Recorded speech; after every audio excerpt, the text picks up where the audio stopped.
바울이 두 번째 편지를 쓰게 됩니다.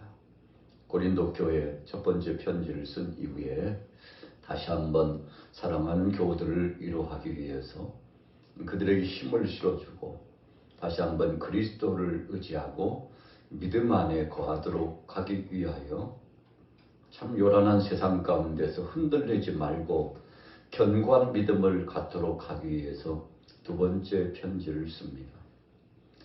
마게도니아에서의 두 번째 편지를 전해주면서 적지 않게 지난 편지 때에는 책망도 하고 또 한편에 위로도 했습니다만 좀 강직하고 강력한 편지글을 썼죠. 그만큼 바울의 심정이 굉장히 다급하고 또 절실했다는 것을 의미하고 있습니다. 주님의 몸된 교회가 예수 그리스도의 피값으로 말미암아 세워진 교회가 세상의 세파에 휘둘리고 또 거짓 적그리스도, 거짓 선생들에 의해서 적지 않게 혼란이 과중되는 것을 보고 교회가 분파가 생기고 또 상처받은 사람들이 많이 생기는 것을 보고 그냥 있을 수 없었습니다. 주님의 피값으로 세운 교회가 분파가 생기고 흔들리고 고통을 당하고 상처받고 어려움을 당한다는 소식을 듣고서 그들을 향하여서 위로의 편지가 필요하다고 생각했죠. 그리고 그들을 향하여서 강직한 말씀을 통해서 훈육할 것은 훈육하는 것이 살리는 것이라고 생각을 했습니다. 여러분, 우리가 자녀가 잘못된 방향으로 삶을 살아가면 채찍질해 주는 것이, 사랑의 매를 때리는 것이 자녀를 살리는 것이죠. 그냥 이래도 좋다 하고 저래도 좋다 하는 것은 오히려 그 자녀를 망치는 거 아니겠습니까? 그래서 성경 속에도 보면 하나님께서 사랑하시기 때문에 사랑하는 자녀들에게 채찍 막대기를 드신다고까지 말씀했고, 하나님께서 사랑도 없고 관심이 없는 자는 버려운 자의 방불한 자처럼 그렇게 된다고도 하셨습니다. 자, 오늘 마게도니아에서 두 번째 편지를 써서 전하면서 AD 56년에서 57년 사이에 이 말씀을 정리해서 선포하게 되죠. 우리가 잘 아는 대로 사도시대 이후에 교부들이 하나님의 말씀을 가지고서 정말 많은 믿음의 역사에 선한 영향력을 끼치고 말씀을 양육해 나갔습니다만, 그 당시 시대적으로 클레멘트, 또 폴리카, 이레네우스 등등 유명한 성직자들, 이 교부들이 바울이 이 편지를 썼을 때 그 심정이 어땠는가에 대해서 확연히 역사적인 사료를 정리하고 있죠. 자, 오늘 본문 말씀의 핵심적인 포인트는 뭘까요? 오늘 고린도 후서의 말씀의 핵심적인 포인트는 환난과 고통 중에도 주님의 위로를 받았다 하는 것입니다.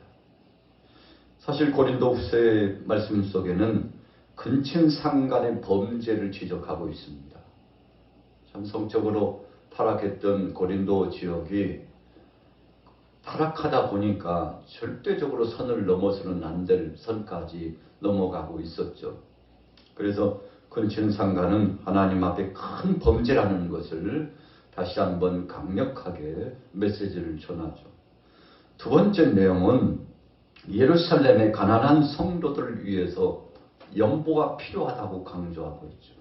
그래서 고린도 후서에는 적지 않게 사랑으로 물질을 서로 공유해 주고 사랑의 공동체가 주고받는 이 아름다운 관계가 이어져야 됨을 강조하고 있죠. 그 다음에 세 번째는 무엇이었습니까? 사도권을 옹호하고 변호하기 위해서, 우리가 고린도 전서에서도 말씀드렸습니다만 바울을 향한 그 사도권을 인정해 주지 않는 씁쓸함이 있었죠. 학교에 갔는데 사랑하는 자녀들을 가르치는 선생님이 계시는데 그 선생님의 교권을 인정해 주지 않는다면 그 마음이 얼마나 아프겠습니까? 그래서 요즘 학교 선생님들이 참 보람이 없고 삶의 의욕이 없고 내가 이 일을 해야 되나 말아야 되나 선생님들을 통해서 설문조사를 해보니까 대반의 선생님들이 자신이 교단에 있는 것이 서글프고 마음 아프다.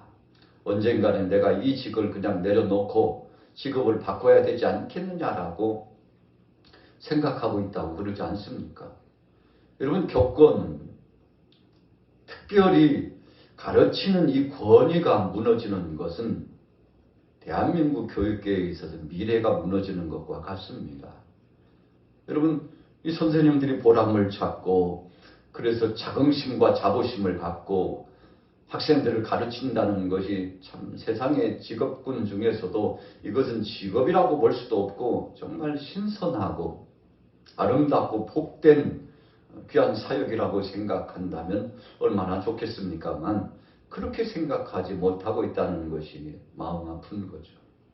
바울이 생명의 복음을 증거하고 고린도 교회를 세우고 하나님의 영광을 드러냈는데 적지 않게 가짜들이 등장해가지고 교회를 어수선하게 하고 잘못된 거짓 것을 가르쳐가지고 심지어는 이 사도 바울의 사도권까지 부정하려고 모함을 하고 그리고 업신여기고 총 공세를 부어가지고 더 이상은 복음 증거를 하지 못하도록 길을 막으려고까지 했던 그런 일들이 많이 있었죠. 그래서 적지 않게 바울이 그 섭섭함 내지는 자신을 절대적으로 믿어야 된다고 자기 자신이 변증하고 있는 내용들이 고린도 후서에 나타나 있죠. 자, 오늘 고린도 후서 1장 말씀을 우리가 함께 상고할 때 그 의미가 무엇일까요? 자, 첫머리에 나와 있죠. 고난과 위로와 구원과 감사입니다. 첫 번째 강조하는 것은 믿음에 사랑하는 형제 자매들이 적지 않게 고난과 위협함을 당하고 있을 때 이것을 예수 그리스도를 믿는 믿음으로 말미암아 이겨나가기를 소원했습니다. 여러분, 신앙생활 하다 보면 우리 믿음의 사람들에게는 적지 않게 고난의 문제가 다가옵니다. 누구든지 예외가 될 수 없어요. 그 4절 말씀해 보십시오. 우리 같이 읽어보겠습니다. 1장 4절 5절 시작. 우리의 모든 환난 중에서 우리를 위로하사 우리로 하여금 하나님께 받는 위로로서 모든 환난 중에 있는 자들을 능히 위로하게 하시는 이시로다. 그리스도의 고난이 우리에게 넘친 것 같이 우리가 받는 위로도 그리스도로 말미암아 넘치는도다. 여러분, 어찌 보면 오늘 고린도후서 말씀의 핵심적인 바로 그 내용입니다. 우리가 한 장 한 장 말씀을 묵상하면서 주요한 핵심적인 포인트 구절이 있습니다. 자, 그런데 오늘 4절과 5절을 만약에 붉은 줄을 쳐서 강조점을 준다면 오늘 4절과 5절을 제 성경에는 별표를 쫙 그어놓고 계속 묵상하고 있습니다만, 자, 모든 환난 중에서 우리를 위로하사. 여러분, 하나님께서 우리를 위로해 주셨는데 얼마나 감사한지. 무엇을 위로하셨나요? 5절에 보면 그리스도의 고난이 우리에게 넘쳤다. 여러분, 2000년 전에 십자가상에 못 박여 죽으신 주님, 얼마 전에 십자가상에서 고난당하시고 죽으시고 부활하신 주님, 그 주님이 우리를 대신해서 죽으셨다는 것이 위로가 된대요. 여러분, 우리가 참 서글프고 힘겹고 정말 이겨낼 수 없는 어려움에 봉착했을 때 대부분의 우리 크리스찬들이 십자가를 바라봅니다. 그래서 찬송가 중에도 십자가 그늘 아래 쉰다고 하는 표현의 찬송이 많죠. 오늘 우리가 찬양을 하나님 앞에 영광 돌렸던 내용도 주님의 은혜의 그늘 아래 쉽니다. 그 은혜가 무엇입니까? 나를 위하여 철저하게 살이 찢기시고 몸머리에 피를 흘리시고 6시간 동안 고통을 당하시면서 십자가상에 매달리셔서 물과 피를 다 흘려주셨던 그 주님의 고난과 그 사랑을 생각하면 여러분, 그것이 위로가 되었다는 것입니다. 죄 없으신 그분이 나 때문에 죽으셨다는 것, 나 때문에 사랑의 실체로서 전부를 내어줬다는 걸 생각하면 여러분 그 고난에 비하면 주님이 저를 위하여 당하신 고난에 비하면 제가 당하는 고통은 아무것도 아니죠. 주님이 저를 위하여 전부 주신 사랑에 비하면 이것은 정말 비교도 될 수 없는 것이죠. 여러분 바울이 4차 전도여행까지 승리하면서 성공적인 목회와 선교 사역과 또 하나님 앞에서는 거룩한 성도로서의 그 사역을 자리매김하고 흔들리지 않고 어떤 환난 속에서도 자신의 자리를 지키면서 믿음을 지켰던 비결이 무엇입니까? 그가 두 가지를 말했잖아요. 첫째는 십자가만 자랑하겠다. 두 번째는 예수 그리스도 외에는 내가 드러내지 않고 오직 그분으로만 자족하고 감사하며 살겠다. 여러분 이 두 가지 모토와 같은 고백 때문에 그가 성공적인 사역을 감당하고 한평생 그가 불평하거나 원망한 예가 거의 없습니다. 물론 그도 사람인지라 질병의 고통이 찾아와가지고 적지 않게 그것이 가시였다고 표현하고 있는데요. 정말 힘들었습니다. 사랑하는 교우들 앞에, 동역자들 앞에서 푹푹 쓰러지는 이 질병의 고통을 안고 있었던 그가 적지 않게 마음이 아파서 하나님 앞에 3번씩이나 기도했다고 그랬죠. 하나님, 제 질병을 치료해 주옵소서. 저에게는 이 가시를 좀 없애 주옵소서. 너무 힘듭니다. 너무 괴롭습니다. 그랬더니 하나님께서 바울에게 뭐라고 말씀했다고 했습니까? 내 은혜가 네게 족하다. 너의 은혜가 네게 족하다. 그래서 주님이 주신 그 메시지, 아니 내게 주신 이 은혜, 이 고통이 족하다니, 이것이 감사라니, 이것이 하나님의 영광이라니, 이러기 때문에 내가 하나님 앞에 더 부복하고 엎드려서 기도하고 겸손해진다니. 여러분 새 소식을 하나님께로부터 받고 나서는 더 이상은 그가 하나님 앞에 그 문제를 가지고 기도하지 않았다는 것입니다. 여러분 그러나 그는 평생 어찌 보면요 병을 짊어지고 살았습니다. 우리가 상식적으로 보면 이해가 되지 않을 때가 많아요. 아니 하나님 다른 사람은 다 고쳐주시는데 왜 바울의 그 아픈 가시를 그대로 남겨두셨습니까요? 어찌 보면 이율배반적인 것이잖아요. 바울이 원망하고 하나님 앞에 탄식한 것 당연하게 느껴지잖아요.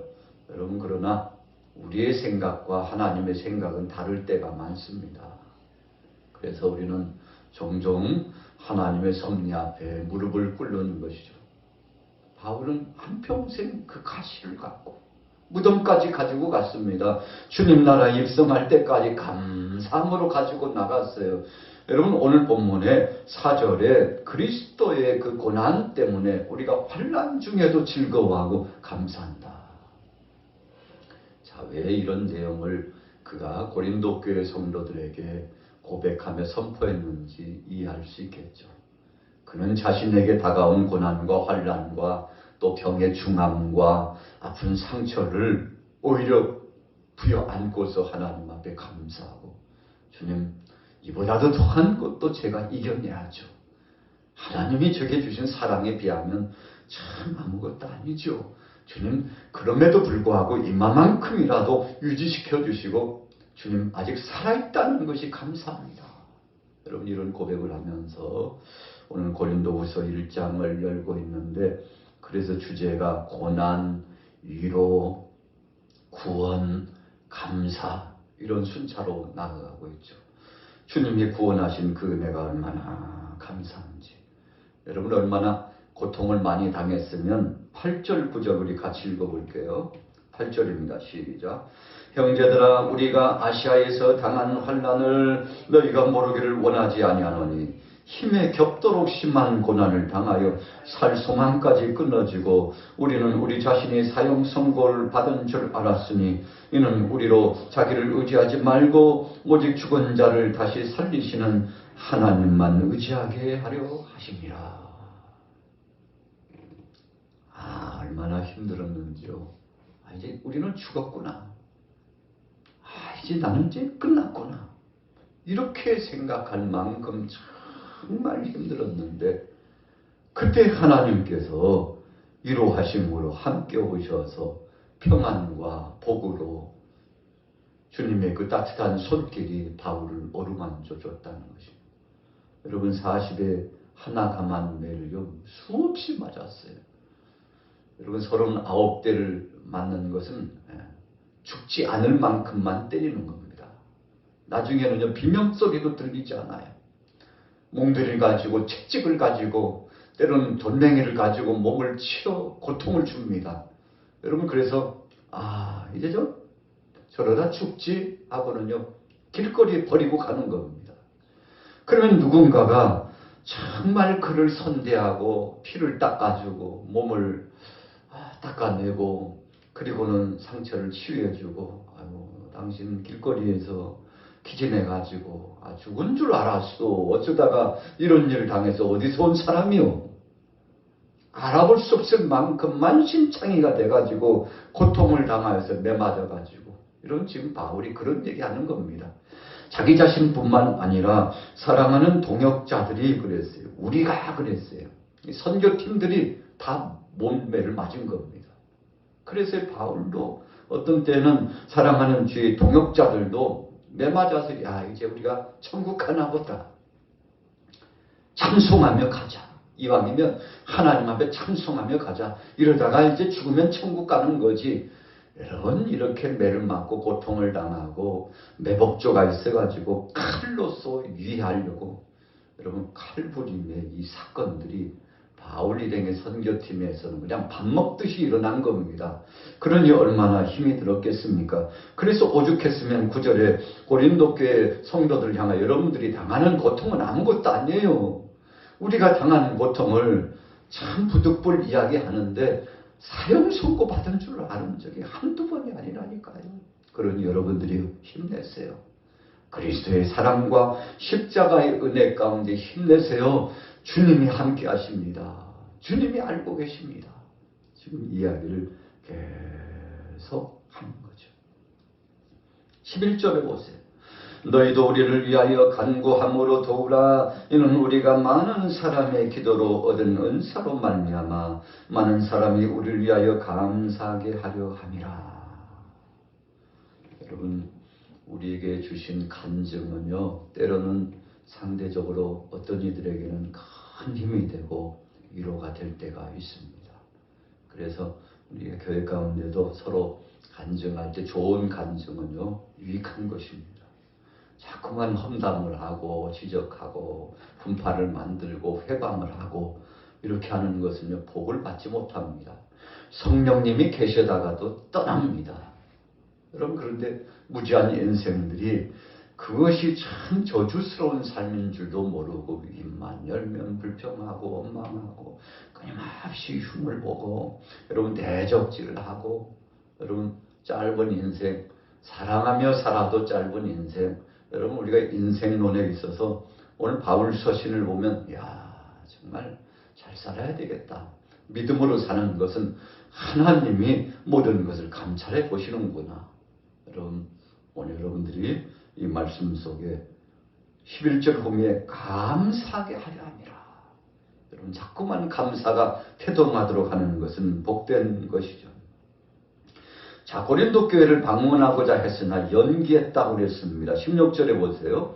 너희를 지나 마게도냐로 갔다가 다시 마게도냐에서 너희에게 가서 너희의 도움으로 유대로 가기를 계획하였으니 이렇게 계획할 때 어찌 경솔히 하였으리요. 혹 계획하기를 육체를 따라 계획하여 예예하면서 아니라 하는 일이 내게 있겠느냐. 여러분 어떤 때는 약속을 해놓고도 못 간 때가 있었다는 것입니다. 그런데 그것은 다 이유가 있었다는 것이죠. 나중에 생각하고 보니까 하나님이 그 방향을 틀으셨다. 지금 그거 설명하고 있는 겁니다. 여러분 꼭 가고 싶었지만 꼭 만나보고 싶었지만 어떤 때는 하나님이 막으시고 길목을 벌렸는데 사랑하는 교우들이여 이해해 달라는 것입니다. 여러분 참 진심 어린 바울의 고백이죠. 그러면서 하나님 앞에서는 예만 있다. 이것은 원어로 풀이하면 아멘만 있다. 이런 의미인데요. 여러분 우리 믿음의 사람들이 20절의 말씀처럼 하나님의 약속을 믿고 아멘하는 것입니다. 그래서 바울의 계획이 그냥 어쩌다 보니까 한 우연히 이루어지는 것이 아니고 철저하게 자기 생각이 아닌 하나님의 섭리 가운데 이루어졌음을 꼭 이해해달라는 말씀을 주신 거죠. 자, 23절에 보세요. 내가 내 목숨을 걸고 하나님을 불러 증언하시게 하노니 내가 다시 고린도에 가지 아니하는 것은 너희를 아끼려 함이라. 여러분 어찌 보면요, 잘못된 계획인 것 같고 틀어지는 것 같지만 그 속에는 하나님의 뜻이 있었음을 말씀하고 있죠. 자, 24절 같이 읽습니다. 24절 시작. 우리가 너희 믿음을 주관하려는 것이 아니요 오직 너희 기쁨을 돕는 자가 되려 함이니 이는 너희가 믿음에 섰음이라. 여러분 얼마나 감사합니까? 사랑하는 교우들이요, 조금씩 힘을 얻고 있다는 소식도 받았습니다. 처음에는 참 강직하게 책망을 했는데 책망해놓고도 마음이 아팠습니다. 여러분 그래서 그것이 아버지의 심정이죠. 목자의 심정이죠. 예수님께서도 사랑하는 제자들을 향해서 강력하게 책망하실 때 하나님 아버지의 마음을 가지고 눈물로 그들을 책망하시고 위로하신 때가 있었습니다만 오늘 바울도 마찬가지였습니다. 고린도 교회가 흔들리지 않고 믿음 안에서 온전히 서기를 바랬습니다. 그리고 선한 열매가 맺혀지기를 원했죠. 그것은 바울의 심정일 뿐만 아니라 예수님께서 원하시는 것이었습니다. 성령님께서 탄식하시면서 원하시는 것이었죠. 자, 오늘 우리가 고린도 후서를 통해서 환난 가운데도 이루하시는 주님, 이런 명제를 가지고 은혜를 나눴는데 오늘 하루 동안 혹시라도 여러분 가운데 어려움이 있다든지 아직 지나가고 해결되지 못한 아픈 상처가 있다든지 하신다면 그리스도의 십자가 안에서 치료받고 회복되시고 예수 안에서 승리하게 되시기를 예수님의 이름으로 축원합니다.